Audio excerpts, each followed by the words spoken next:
Ryan from Clovistar.com. It's April 21st, 2016, and I'm just reporting on what happened with Lavoy Finicum and discussing some of my internet discussions and some of the promotion that I'm doing on the legal defense fund for these people. These people are American heroes. I won't accept any other description of them. That's what they are to me. And I put this up. I said, in order to preserve liberty, the right to protest, the right to own land and farm, and the right to be alive, we must help those leading the fight. And this is the Legal Defense Fund for Ammon Bundy. And then I get this comment. I'll show you. He says, you are an absolute moron. These people are armed thugs who bully their communities and destroy public held lands. If you want to destroy the cannabis movement, get in bed with these guys. I can't believe you support these people. My response is, so these people go to an abandoned building in the middle of nowhere, miles from any civilization, and camped, and they deserve to be murdered? The guy who got shot with his hands in the air didn't even have so much as a parking ticket. How much more peaceful of a protest could that be? Maybe we should do a Ferguson, Missouri type protest to get our message across. Maybe we should have burned some buildings or robbed the local corner market to be acceptable to you. They have a First Amendment right, and they were exercising that right. That you are deeming them as not worthy of that makes me question your intentions. Who did they harm? You know, would people prefer this kind of protest? You know, burning all the jobs and businesses out of their community. No wonder they don't have jobs in these inner city communities. They constantly riot and burn down the businesses and have no jobs. And everybody's wondering why they don't have jobs. Well, I don't think it's a racist thing. I think that these people just burn the jobs out of their communities. You know, this happened in LA riots. This happened in Baltimore. This happened in Ferguson, Missouri. This happens all the time. And they wonder why they don't have jobs. I'd be afraid as a businessman to go to a community like this. I don't care what color my skin is. You know, even if you're a black person in a black community, you know, you're at risk for getting your business burnt down when they get pissed off. You know, Michael Brown gets shot while his hands are in the air, they say. The dude just robbed a convenience store. You know, there's video of him grabbing that little Oriental guy that owned the store by the neck, throwing him out of the way and walking out of the store with his cigars that he didn't pay for. That was, you know, strong-armed robbery. Then he gets confronted by a police officer, smacks the cop upside the head, and then everybody wonders why he got shot, like he didn't deserve it.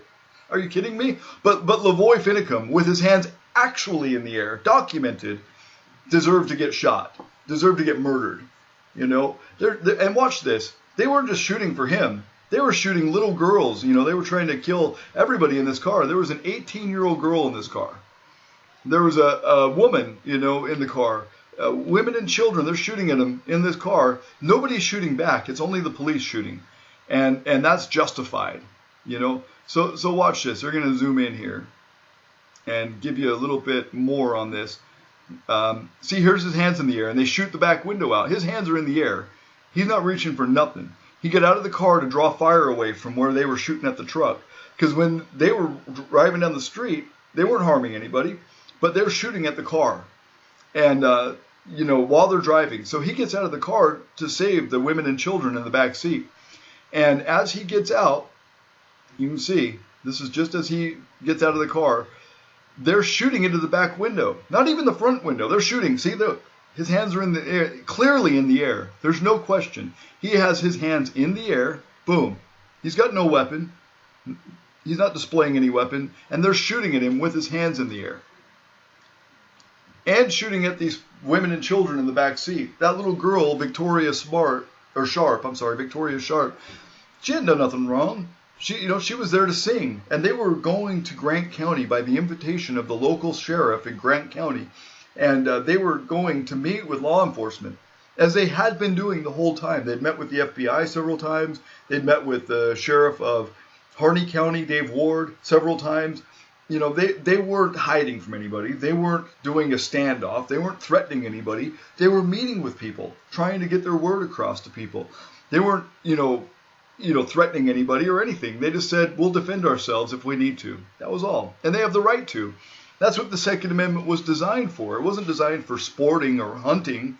It was designed to defend against tyranny, against the redcoats, against, you know, oppressive, governments. It wasn't there for fun or for sports or for hunting. It was there to defend against tyranny. And that these people question it. It blows me away. Blows me away. You know, I don't get. And look at this. You know, there was an obvious cover up because the FBI and the Oregon State Police said they have no footage of this. Well, why do they all have cameras on? That guy has a camera on. This is the arrest of Ryan Payne. You can see that the police had cameras. They had body cameras. That was a helmet cam on this guy. You can see right there. Helmet cam. Right? And there's multiple pictures. I've seen multiple pictures of the police that were on scene that had cameras. They had dash cams in their cars. They had cameras on their helmets. They had cameras on their vests.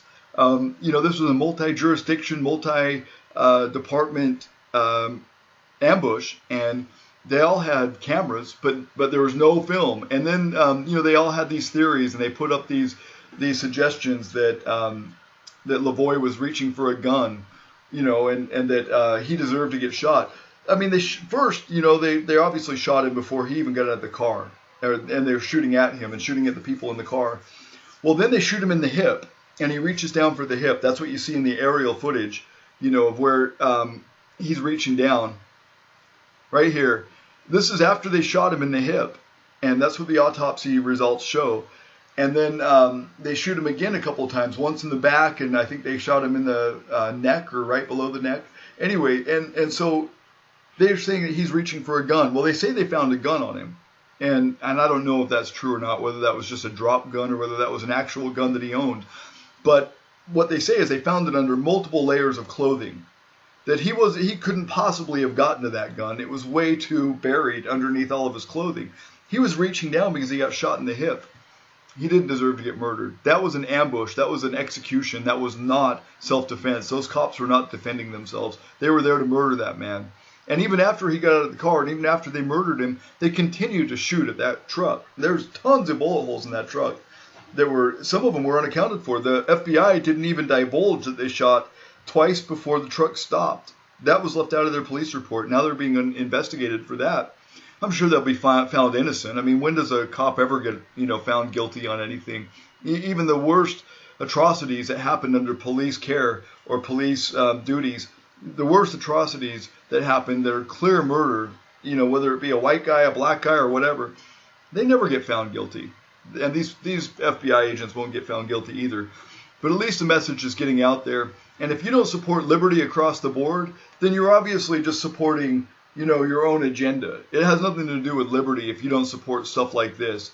If you'll support Michael Brown, who was a clear, violent thug with a record, who just got done, you know, strong-arm robbing a store, but you don't support Lavoie Finicum, who didn't even have so much as a parking ticket in his life, who, you know, got shot with his hands in the air while trying to defend the people in that car that were getting shot at. If you don't defend him, then you don't care about liberty. You care about a sick agenda. You know, it's an anti-capitalism and anti-white man agenda. That's all it is for a lot of these people. They don't care whether it has an atrocity involved, whether it was a murder or not. They care that it was a white man and that he might have been a capitalist. And then if that's the case, he deserved to die. Some people have the sickest, most obvious double standards. Hypocrites. I can't stand it. Bullshit.